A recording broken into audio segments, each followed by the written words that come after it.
Okay, then we will start, right?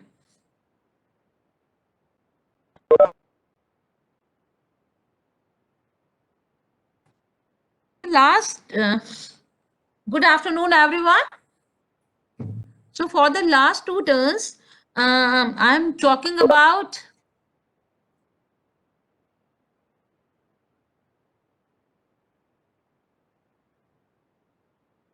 competency 1.1, BI 1.1, which is describe the molecular and functional organization of a cell and its subcellular components, right?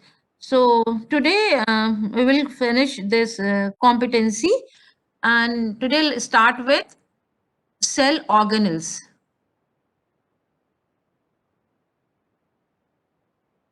ठीक है, सब हमने पढ़ लिया था कल. So this is the picture of this slide shows the picture of nucleus, right? So nucleus is the most prominent cell organelle, and it has a nuclear envelope. The nuclear envelope is not a continuous membrane. It has pores. Then inside the nucleus lies the nucleoplasm, and it also contains chromatin. And there is a darkly staining body known as nucleolus, which is present eccentrically in the nucleus. Now we'll talk about nucleus in detail. Like nucleus is the carrier of genetic information in the form of DNA, and it has thread-like DNA, which is highly packed with nucleoprotein, and the combination of DNA and nucleoprotein or histones is known as chromatin. And the somatic cells in humans have 46 chromosomes compactly packed. And nucleus coordinates various activities of cell growth, protein synthesis, metabolism, and cell division. And the nucleolus is a site for transcription and assembly of ribosomal RNA. And it is the largest organelle inside the cell, and this is separated from rest of the cell by double-layered nuclear membrane. And as I said earlier, nuclear membrane is not continuous, it is interrupted at stages. It has pores known as nuclear pores, and nuclear membrane is also continuous with endoplasmic reticulum. And the pores present in the nuclear membrane allows the movement of RNA, hormones, and regulatory protein to and from the cytosol. Nucleolus is a dense non-membranous mass closely associated with inner nuclear membrane, and some cells like human RBC, they are enucleated or lose their nuclei on maturation. So I'll repeat for you, like nucleus is the largest cell organelle, number one. Number two, it has a double-layered membrane known as nuclear membrane. Then this nuclear membrane has nuclear pores, and these nuclear pores, they allows the movement of certain molecules like RNA, hormones, and regulatory protein from the nucleus to the cytosol, and from the cytosol to the nucleus. And outer nuclear membrane is continuous with the endoplasmic reticulum. Then what are the functions of nucleus? And moreover, nucleus also contains a darkly staining body known as nucleolus, and nucleolus is the site for transcription and assembly of ribosomal RNA. If a MCQ comes like site for transcription and assembly of ribosomal RNA, nucleolus, nucleus, lysosomes, peroxisomes. So you have To take which one? Nucleolus. Nucleolus. So this thing should be clear to you. Nucleolus is a site for transcription and assembly of ribosomal RNA. In somatic cells, how many chromosomes? How many chromosomes? 26 pairs. 46 pairs, right? Now, where DNA is stored? DNA is stored where? In which organelle? Nucleus. Yes. Nucleus. And the DNA acts as a carrier of what? Genetic material. Genetic material, genetic information, right? What is chromatin? What is chromatin? DNA plus histone protein. Yes, DNA plus histone protein, right? तो अब nucleus के बारे में बातें समझ में आ गई, ठीक है ना? Yes, ma'am. RBC nucleated or enucleated? Enucleated. Initial stages में दे न्यूक्लिएटेड होते हैं, न्यूक्लियस एब्सेंट होता है. Nucleated होते हैं. Lose their nuclei on maturation. तो यहाँ तक बात समझ में आई न्यूक्लियस के बारे में? समझ में आया? Yes, ma'am. अच्छा, अब मुझे एक चीज और बता दो, marker molecule for nucleus. DNA. DNA. Good, DNA. अब एक चीज और बता दीजिए, रेप्लिकेशन कहाँ होता है? Nucleus. Nucleus के अंदर. न्यूक्लियस. ट्रांसक्रिप्शन कहाँ होता है? Yes. Nucleus. डीएनए की रिपेयर कहाँ होती है? Nucleus में होगा. Nucleus, ठीक है? Nucleus is also the site for replication, transcription and repair of DNA. ठीक है? Is that right? Say yes. Yes, ma'am. Good. अब इसके आगे चलते हैं, माइटोकॉन्ड्रिया, ठीक है? सबने देखा होगा, तो इस हमें फिगर में दिख सकता है कि माइटोकॉन्ड्रिया ओवल शेप्ड है.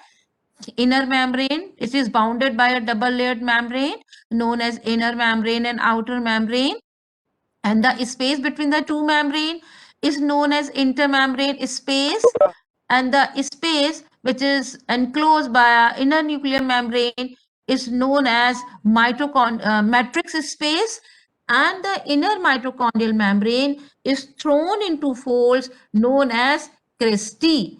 The inner mitochondrial membrane is thrown into folds known as cristae, and the cristae, they have FO, F1 particle which are involved in the synthesis of ATP. ATP. And what is the composition of mitochondrial matrix? Mitochondrial matrix contains DNA, it contains ribosomes, it contains various enzymes. Can anyone of you tell me what is mitoplast?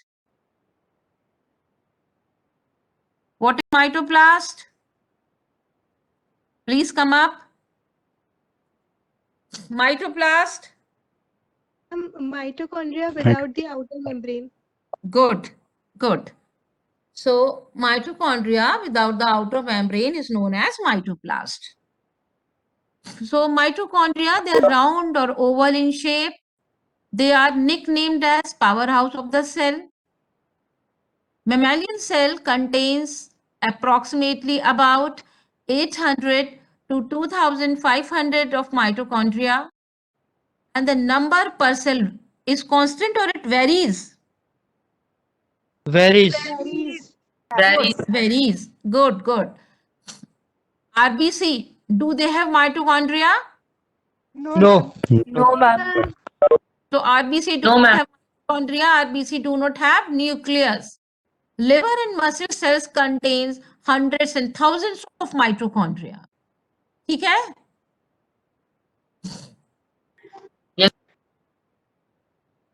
And mitochondria, they are bounded by a double-layered membrane, the outer mitochondrial membrane and the inner mitochondrial membrane.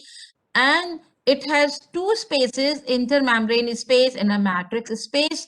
Intermembrane space is the space between the two mitochondrial membrane, and matrix space is the space which is enclosed by inner mitochondrial membrane.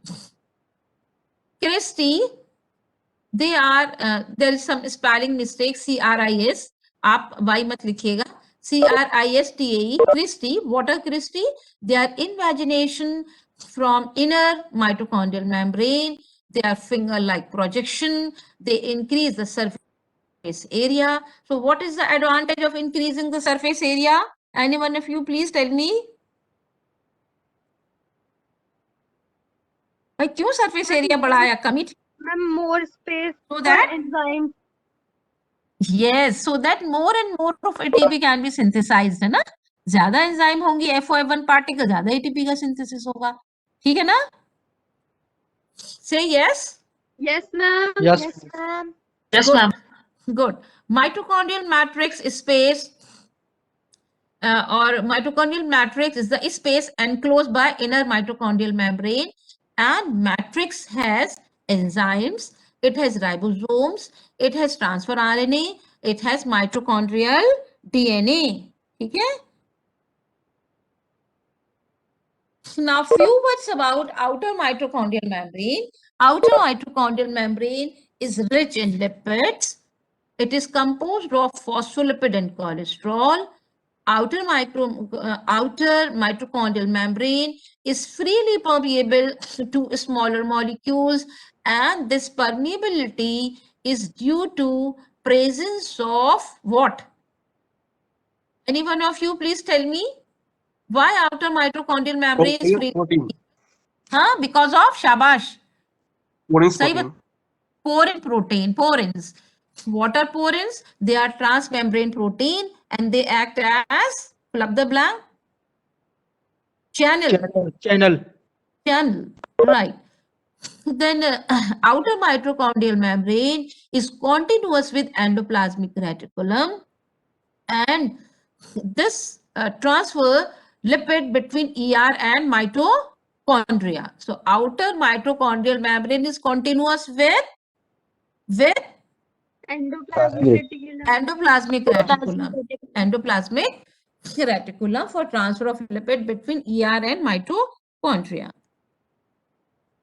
Two words about inner mitochondrial membrane. It is rich in protein, and these proteins, they perform different functions.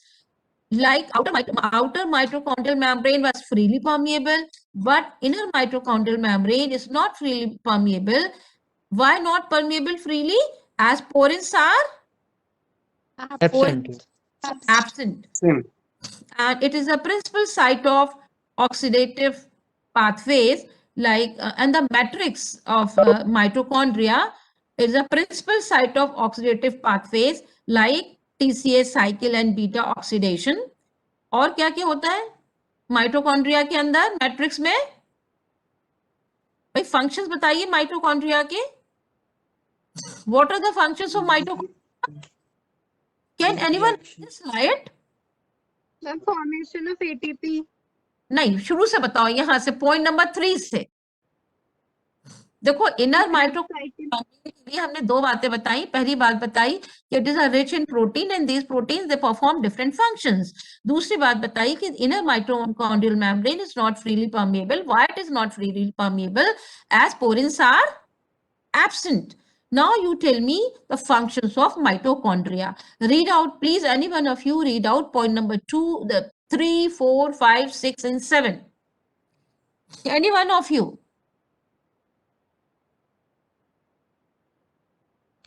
Principal site of oxidative pathway. शाबाश. Urea. नाम लो oxidative pathways का.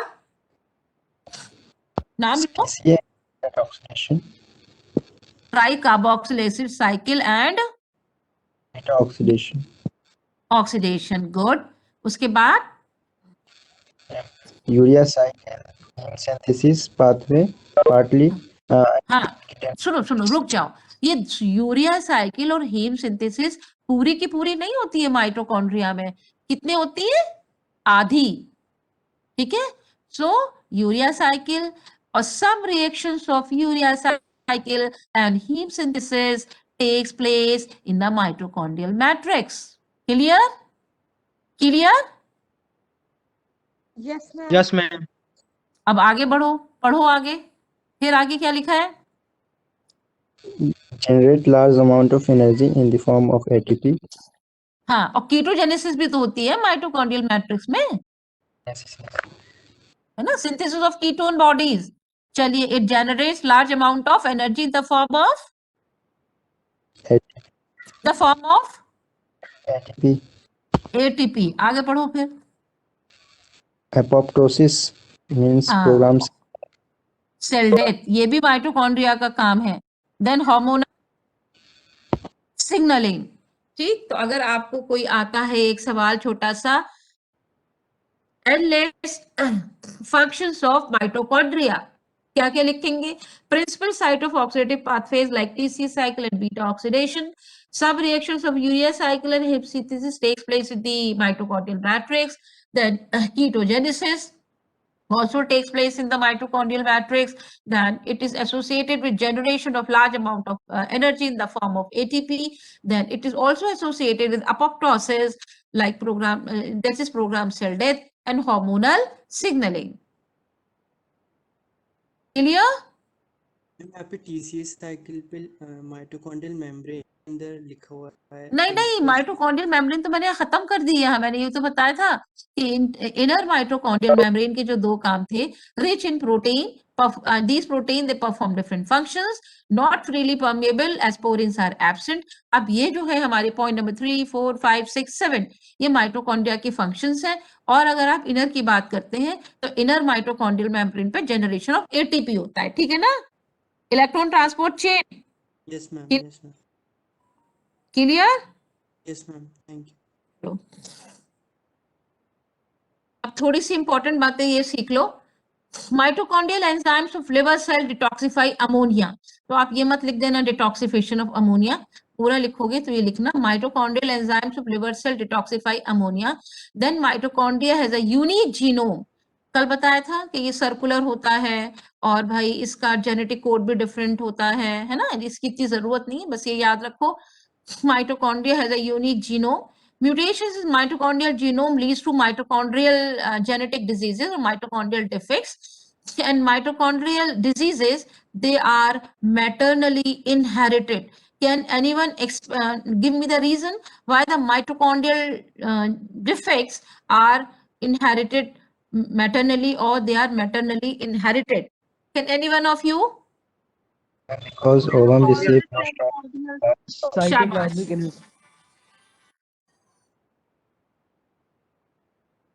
बस class हो जाए, 3 से 4 है। Class 3 से 4 है, क्लास ले लो। हाँ, सो क्यों है maternally inherited? Hello, Ma'am, all cell organelles of zygote are passed from Due to the mitochondria of ovum. हाँ, zygote drives its mitochondria from ovum. Ovum. Ovum. And the tissues with huge energy requirement like neuron and muscle cell are primarily affected. तो आपको ये कोई पूछता है कि भाई ये बताओ कि माइटोकॉन्ड्रिया तो पूरे ही मतलब डिफेक्टिव ये है, तो सिर्फ मसल सेल और न्यूरॉन ही क्यों होते हैं? वो इसलिए होते हैं कि tissues with huge energy requirement like neuron and muscles are primarily affected. अब दो माइटोकॉन्ड्रियल जेनेटिक डिजीजेस के नाम याद कर लीजिए, labours hereditary optic neuropathy and myoclonic epilepsy, ठीक है। अब आप बताइए, कोई भी एक बताओ दो माइटोकॉन्ड्रियल डिजीजेस के नाम। और diseases due to mutation in mitochondrial DNA. Can any one of you name 2 diseases which are due to mutations in mitochondrial DNA? Hello, Leber's hereditary and optic neuropathy. नहीं, ये कॉमा गलत लग गया।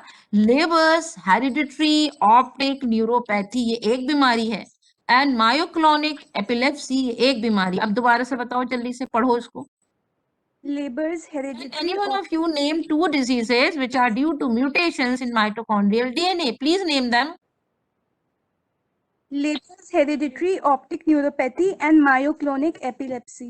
Good, very good. Toffee due है तुम लोग की, जब आ जाओ तो सब मेरे पास आ जाना कि मैम आपने टॉफी का वादा किया था, ठीक है। अब मार्कर एंजाइम बता दीजिए कोई और।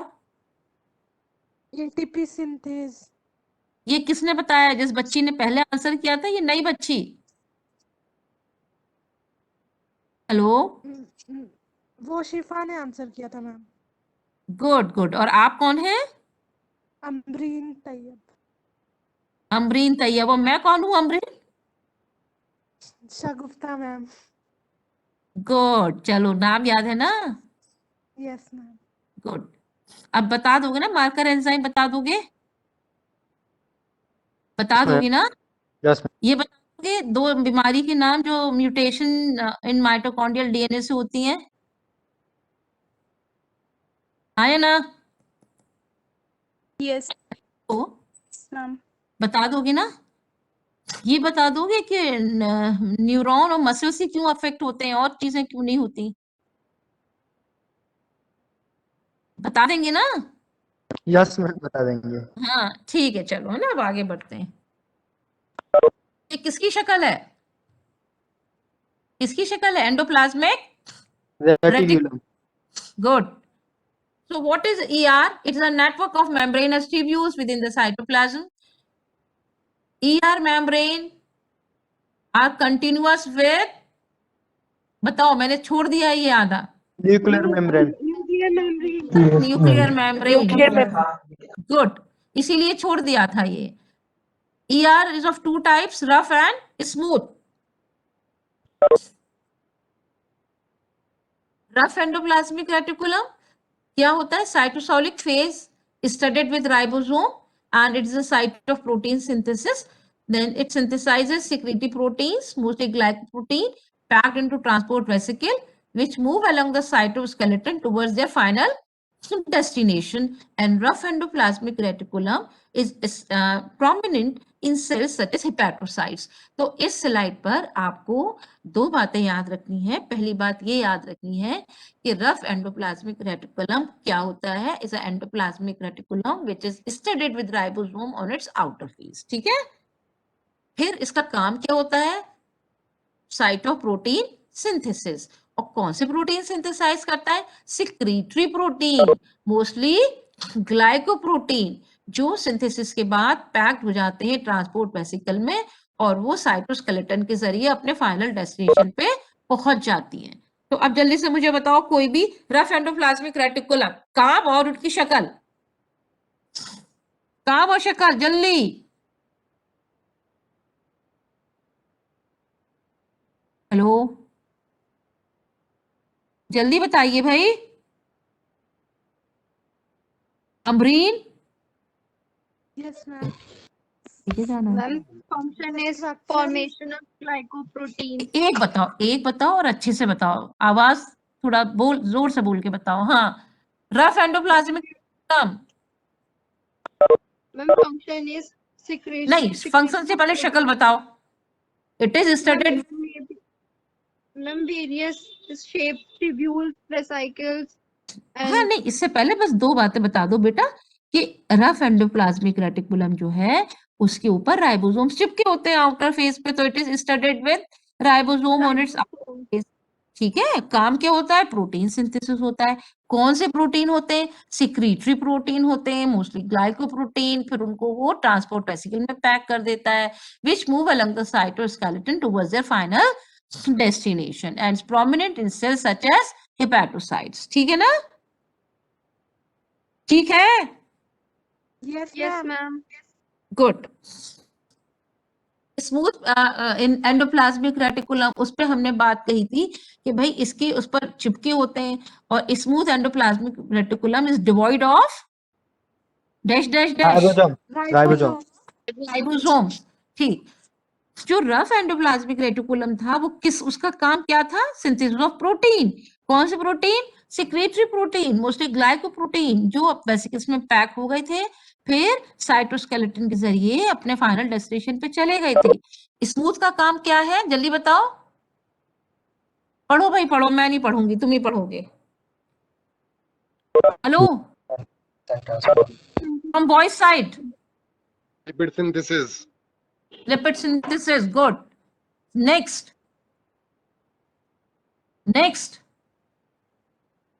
Production of steroid hormone. Good. उसके बाद. Detoxification of drug and toxins. Good. Abundant in liver and gonadal cells. Good. So, function of a smooth endoplasmic reticulum are, thank you so much. Lipid synthesis and transport, production of steroid hormones, detoxification of drugs and toxins, and the endoplasmic reticulum is well developed in liver and gonadal cells.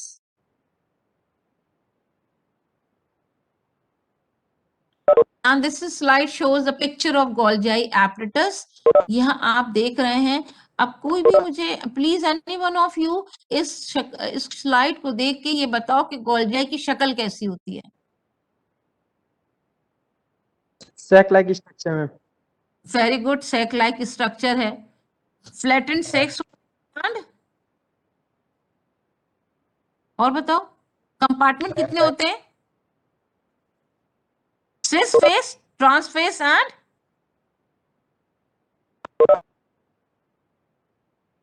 चलिए मैं बताती हूँ. So Golgi apparatus is a series of flattened stacks pouches called it is a series of flattened stacked pouches called cisternae and vesicle. It is located next to ER and near the cell nucleus. It is responsible for transporting, modifying and packaging proteins and lipids into vesicles for delivery to their final destinations. And there are three primary compartments in Golgi. They are cis, medial, and trans phase. Cis phase is nearest to ER. Medial phase is central layers of cisternae, and trans phase is farthest from ER. Then proximal or region receives the freshly synthesized proteins from endoplasmic reticulum, and proteins must have a signal peptide to be accepted by Golgi apparatus for transport.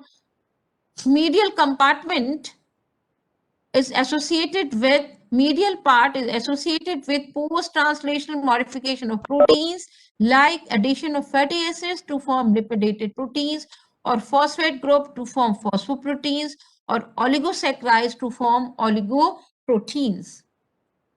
Now trans-Golgi, here the modified proteins and lipids are sorted and packaged into vesicles, and vesicles deliver their molecules to the target destination such as lysosomes or the cell membrane or the secretion outside the cell. So I will repeat for you, उसको summarize करती हूँ. So है क्या? सबसे पहले है क्या Golgi? It is a series of flattened stacked sacs and vesicles.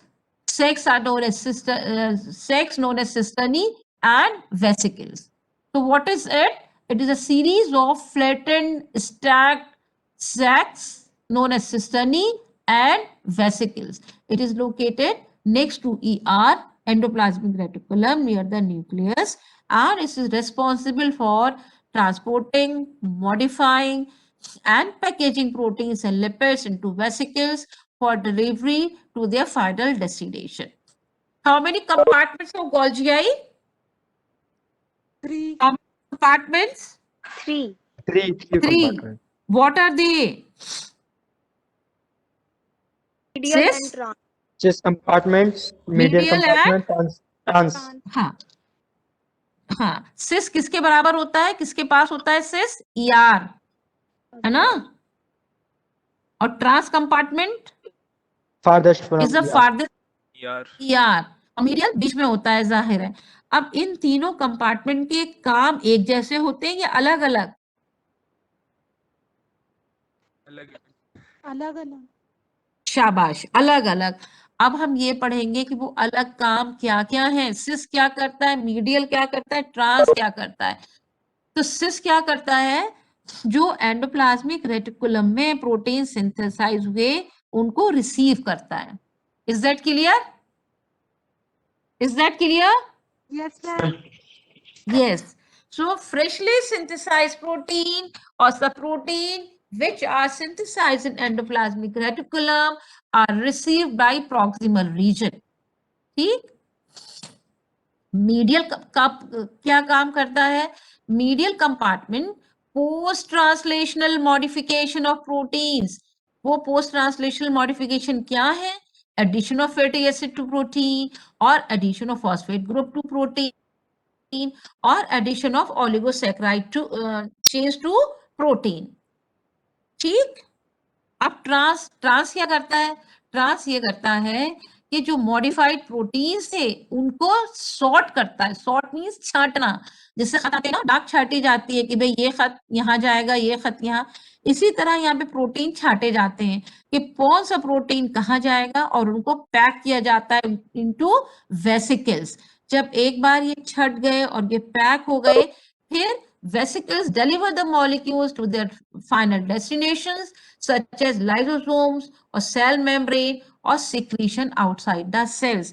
मतलब यहाँ पर ट्रांस कंपार्टमेंट में प्रोटीन का सेग्रीगेशन हुआ, प्रोटीन की सॉर्टिंग हुई, प्रोटीन की पैकेजिंग हुई और उसके बाद वो अपने फाइनल डेस्टिनेशन पे पहुंच गई।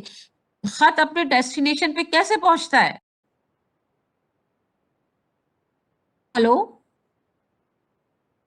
हाँ भाई, Yes, अगर खत है तो तुम्हारे पास तक कैसे जाता है वो खत? के डाकिया कैसे वो खत देता है तुम्हें? क्या चीज लिखता है? landmark. Address. Address. Very good. तो इसी तरह इन प्रोटीन पर एड्रेस लिखा होता है। एड्रेस, टैग, एड्रेस कि कौन सा प्रोटीन लाइसोसोम में जाना है, कौन सा प्रोटीन सेल मेम्ब्रेन पे जाना है, कौन सा प्रोटीन सिक्रीशन के लिए है आउटसाइड द सेल।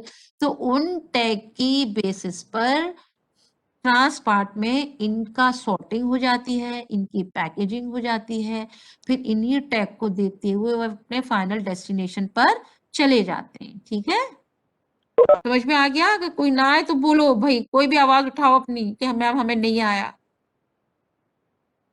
बोल दो भाई, आगे बढ़ जाओ। Yes ma'am. चलो चलो, लाइसोसोम्स। लाइसोसोम की भैया एक मेम्ब्रेन होती है सिंगल, उसके अंदर एंजाइम्स होते हैं और ट्रांसपोर्ट प्रोटीन होते हैं, है ना। अब lysosomes they are spherical vesicles abundantly present in macrophages. They contain hydrolytic enzymes approximately 60 in number and they require, आप लोग बताएंगे, acidic environment और alkaline pH for optimal activity. Acidic. Acidic environment. Environment. So Acidic environment. how inside the lysosomes? Anybody? वो भी मुझे बताएगा? Through lysosome के अंदर, pumping हाँ, to the शाबाश। nucleus. ATP dependent proton to pump, ATP dependent proton pump, है ना। And these hydrolytic enzymes, they are involved in breakdown or hydrolysis of biomolecules. 4 biomolecule के नाम बता दो जल्दी से। Carbohydrate, protein, lipid, nucleic acid. शाबाश, नाम बताइए अपना। Muhammad नाम? Anas. हाँ, Muhammad Anas. माशाल्लाह, Anas. वेरी गुड अनस, माशाल्लाह। टॉफी ड्यू है सब लोगों की, बहुत अच्छे से तुमने बताया, आवाज बहुत क्लियर थी। So lysosomal enzymes, they are involved in the breakdown of all the classes of biomolecules. Now enzymes are synthesized in rough endoplasmic reticulum. इसलिए छोड़ दीजिए इस लाइन को, ये छोड़ दो, है ना। बस इतना याद रखो लाइसोसोम्स में कि they are spherical vesicles, they are bounded by a single membrane, they are present in large number in macrophages, they contain hydrolytic enzyme approximately 60 in number, and these hydrolytic enzymes, they act optimally at an acidic pH, and this pH is maintained via ATP dependent proton pump, and these hydrolases, they are involved in breakdown or hydrolysis of all the classes of biomolecules like carbohydrate, proteins, lipids and nucleic acids.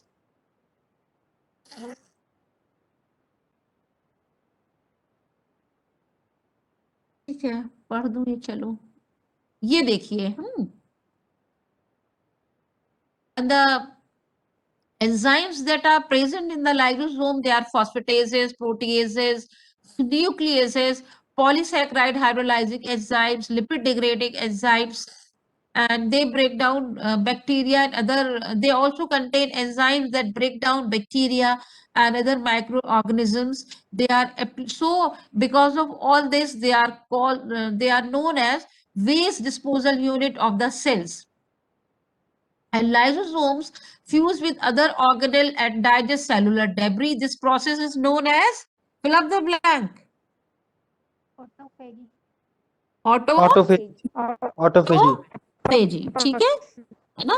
तो अगर हम ये पूछें कि lysosomes fuse with other organelle and they digest cellular debris, this phenomenon is known as heterophagy, autophagy, है? तो ये बता दीजिएगा. अच्छा, now this is peroxisome. क्या है ये?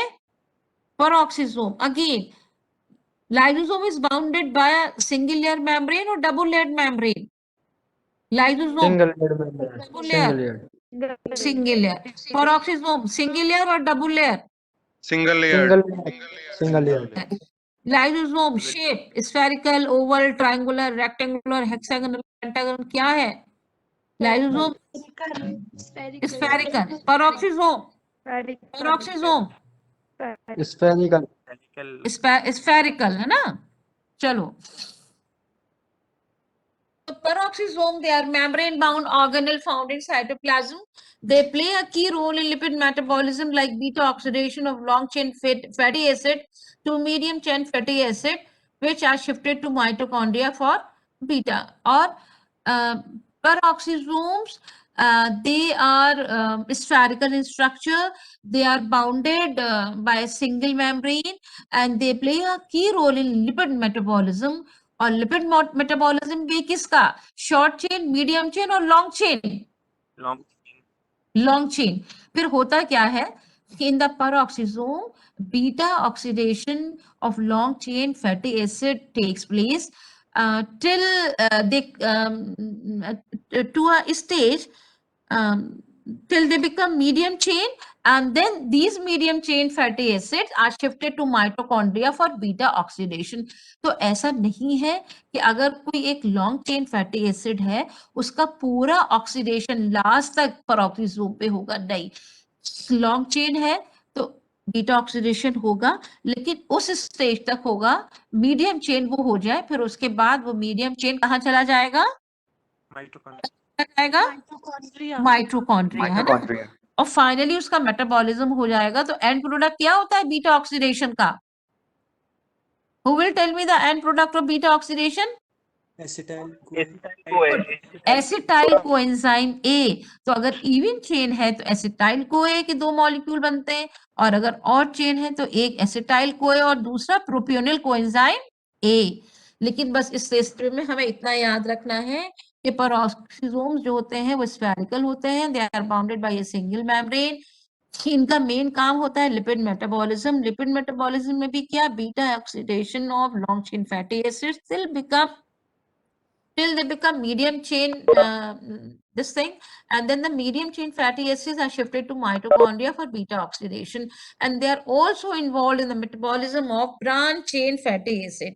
तो nutshell में beta oxidation of long chain, और पूरा एक्सप्लेन कर दीजिएगा एक लाइन में कि जब तक होता है जब मीडियम चेन ना हो जाए, मीडियम चेन चले जाते हैं mitochondria for beta oxidation and metabolism of branch chain fatty acids.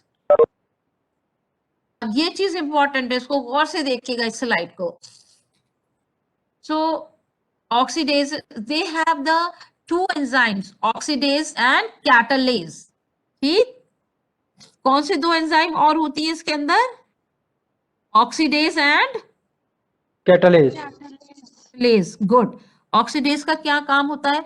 Oxidase is transfer hydrogen atoms from organic substrate to molecular oxygen generating dash. Fill up the blank. hydrogen peroxide, Hydrogen peroxide. Good. Hydrogen peroxide. Then what happens to this hydrogen peroxide? Please बताएं. neutralized by Neutralized by catalase. To water and to water oxygen, and oxygen, oxygen. oxygen. Good. Oxygen. इसका मतलब ये हुआ कि peroxisome में hydrogen peroxide बनती भी है और डिग्रेड भी होती है. नेचर ने ऐसा निजाम दिया है कि H2O2 बनेगी भी और डिग्रेड भी होगी. अब आप में से कोई एक बार मुझे फिर दोबारा से बता दो कि H2O2 बनती कैसे है पेरोक्सिसोम में और डिग्रेड कैसे होती है. बताइए जल्दी से, पढ़ के बताइए. बताओ भाई. बताओ. Oxidate transfer hydrogen atom from organic substrate to molecular oxygen Very good. and then generate hydrogen peroxide. And Very hydrogen good. peroxide is neutralized by catalase enzyme to water and oxygen. इसका Water क्या and मतलब oxygen. हुआ? हाँ, शाबाश. आपका नाम बताइए. Gagan, हाँ, Gagan. Gagan. Very good, thank you Gagan. अब ये बताओ बेटा कि चलो आगे पढ़ते हैं. राइबोसोम्स. हाँ, तो ribosomes they are nucleoprotein particles. Nucleoprotein क्या समझ में आया? किस किस चीज के बने हैं? Nucleoprotein. nucleic acid and protein. Very Nucleic good, acid and protein. Nucleic acid very and good. proteins. बहुत गुड, बहुत बढ़िया. So ribosomes they are made up of RNA and protein, or they are ribonucleoprotein particles. They are entirely particulate. They do not have a membrane, in meaning thereby they are non-membranous organelle. They bind to messenger RNA and transfer RNA to synthesize polypeptide chain and protein. या आप इतना complicate करने की जरूरत नहीं है, बस इतना याद कर लो कि ribosomes they are made up of RNA and protein. Number 1. Number 2, they do not have a membrane. Number 3, they are associated with synthesis of protein. ठीक है ना? ठीक है? They have two subunits, a small subunit which read mRNA and a large subunit which catalyze formation of polypeptide chain from amino acid. Ribosome are of how many types? Three types. कितने type Three है ये types. बता- हाँ? Ribosomes कितने तरीके के होते हैं? 2 types. Two types. हाँ, मुझे लगा 3. तुम how many types? Two Two. types. Two types. 2. What are they? 70 है ना, वो तो उनका सब यूनिट है बेटा. वो तो ठीक है कि they are of 2 type 70s and 80s, एक प्रो में एक यू में होते हैं. लेकिन अगर वैसे देखा जाए तो राइबोसोम दे आर फ्री और bound ribosome. Free ribosome they are present as such in the cytoplasm, and bound ribosome they are present where? Endoplasmic reticulum. Good, endoplasmic reticulum. ठीक है ना? तो बस हमें इतनी सी बातें याद रखनी है. फिर मैं दोबारा से आपके लिए रिपीट करती हूँ. Number 1, ribosomes they are ribonucleoprotein particle, meaning thereby they are made up of RNA and protein. Number 2, they are non-membranous organelle. Number 3, they are associated with the synthesis of protein. Number 4, they are of 2 types, free and bound. Then free, they are present as such in the cytoplasm, and bound they are attached to protein. Then they have 70s type and 80s types. In both 70 and 80s, they have a small subunit and a large subunit.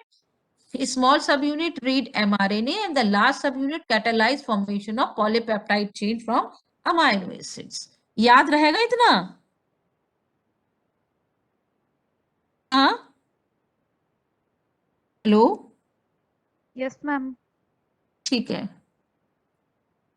अब ये किसकी शक्ल है? ये slide क्या दिखा रही है? Plasma Cell membrane. हाँ, शाबाश शाबाश, है ना? ये भी वही है, ये और मुझे अच्छी सी लगी थी तो ये ले लिया, ठीक है? तो what is can anyone tell me structural organization of cell membrane? Can anyone tell me structural organization of cell membrane? Ma'am, it is made up of phospholipid Phospholipid and bilayer. formed by protein. हाँ, पहली line पढ़ दीजिए. Structural organization, it is mosaic of globular protein embedded in a fluid-like phospholipid bilayer. Then it separates interior of cells from outside environment. Next, it is made up of lipids like phospholipid, glycolipid, and cholesterol. And what is the function of cholesterol in the membrane? Stability to the cell membrane. Very good. It maintains membrane fluidity. Then peripheral protein, membrane proteins are of two types. ठीक है? Peripheral membrane protein and second one is? Integral. Very good. Integral membrane protein. So peripheral protein, peripheral, जैसे show कर रहा है नाम, periphery. So they are present on the surface of the bilayer, then usually attached non-covalently with membrane lipids. Then example of peripheral protein is spectrin, which is present in RBC membrane. Clear? Yes, ma'am. Yes, ma'am. Ma'am, the last 2 points. देखो, हमने बस इतना याद रखना है कि जो cell membrane है उसका स्ट्रक्चरल ऑर्गेनाइजेशन क्या है. It is Mosaic of globular protein embedded in fluid like phospholipid bilayer. ठीक है. फिर काम क्या होता है? जैसे कि घर होता है ना, आपके घर की एक पूरी बाउंड्री होती है, उसके अंदर सब कमरे होते हैं. तो बाउंड्री क्या करती है? वो आपको बाहर की चीजों से सेपरेट करती है. इसी तरह से सेल जो है घर है, तो सेल मेम्ब्रेन क्या कर, सेल मेम्ब्रेन उसकी बाउंड्री है. समझ में आ रहा है ना? तो ये जो सेल मेम्ब्रेन है, it separates interior of cells from outside environment. जैसे आपकी घर की बाउंड्री आपको बाहर से महफूज रखती है. Then cell membrane is made up of phospholipid, glycolipid, and cholesterol. Then cholesterol maintains membrane fluidity. Then protein, membrane protein, they are of two types: peripheral membrane protein and integral membrane protein. Peripheral protein present on surface of bilayer, and they are usually attached non-covalently with membrane lipids. And spectrin protein present in RBC membrane is an example of peripheral protein.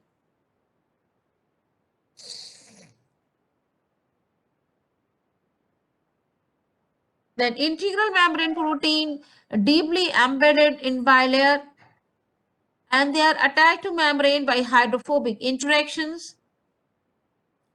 Then some of the integral membrane protein, they span entire bilayer, and the integral membrane protein which span entire bilayer, they are known as Transmembrane protein. good. Transmembrane protein. And the transmembrane protein, they serve as receptors for hormones, for neurotransmitters. They also serve as tissue-specific antigen, ion channels, and membrane enzymes. Other functions of cell membrane are selective transport of ions and organic molecules, cell adhesion, ion conductivity, cell signaling. And which is the what is the marker enzyme of this thing? Cell membrane? Phosphatase. 5 prime? Nucleotidase. Nucleotidase. Phenylkalein phosphatase. 5 prime याद रखिएगा, ये ज्यादा है. 5 prime nucleotidase is the marker enzyme of cell membrane. ठीक. तो अब आप लोग की बारी है. अभी 3:55 हुआ है, 5 मिनट बचता है. जरा आप मुझे बताइए कि आपको समझ में क्या आया, क्या नहीं आया. कुछ लोग मुझे बताएंगे समझ में क्या नहीं आया. हाँ,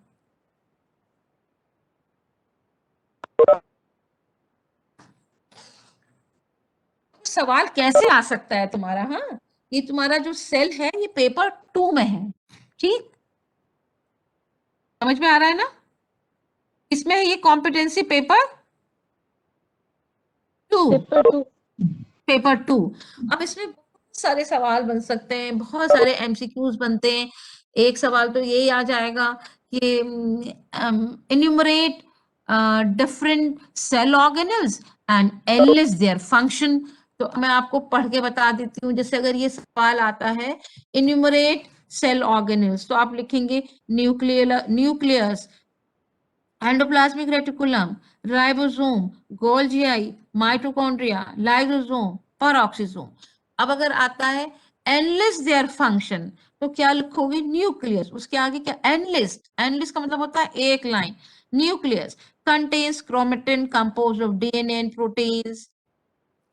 It plays replication, transcription, then repair of DNA. Then nucleolus is involved in the assembly of ribosomal RNA.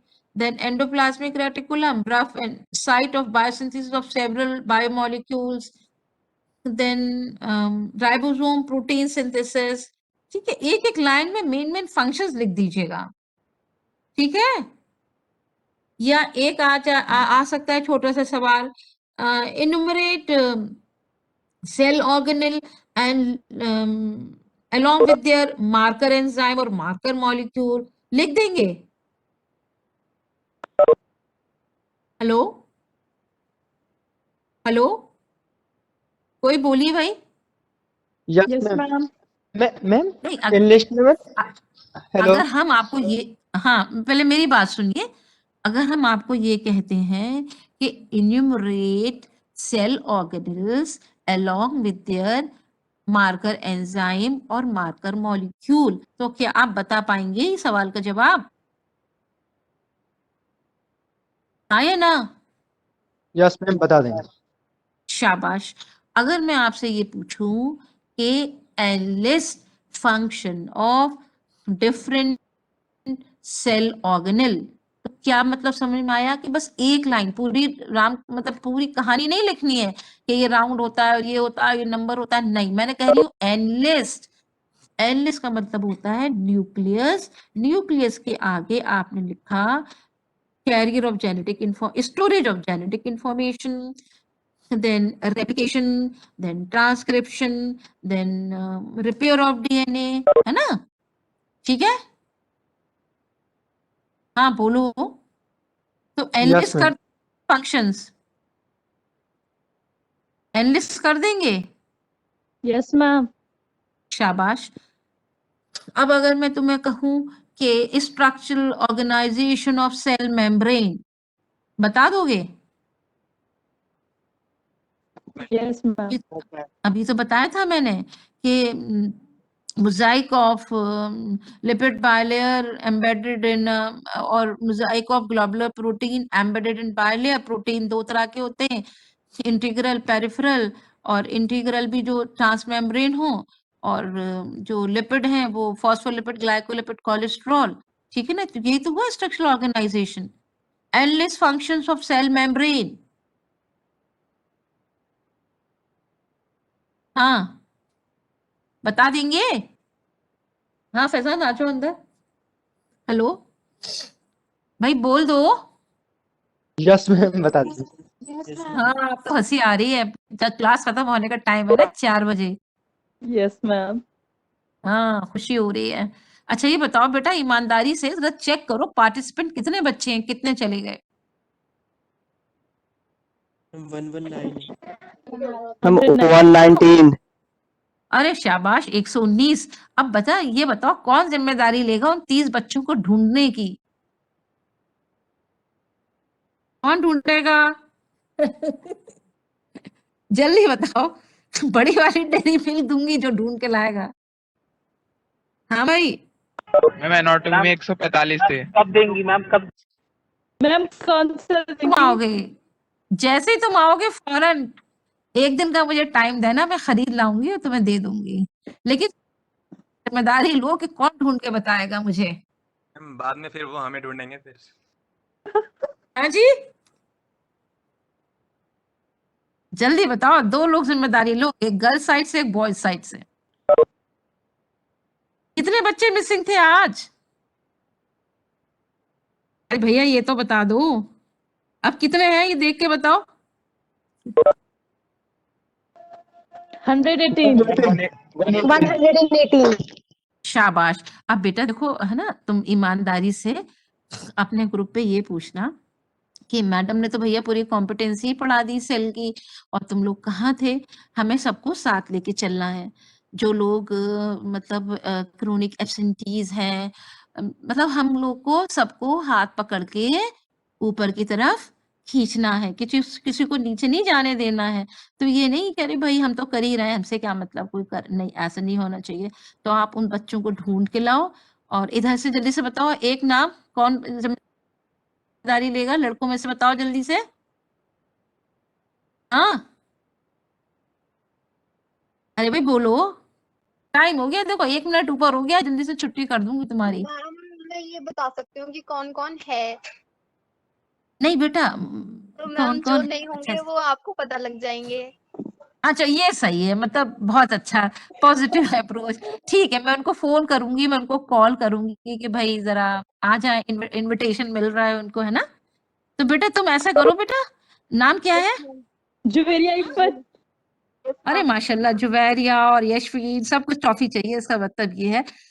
तो तुम बेटा मुझे बता दो ये 119 कौन कौन से हैं, तो मैं खुद उनको कांटेक्ट कर लूंगी, ठीक है। ओके और मैम।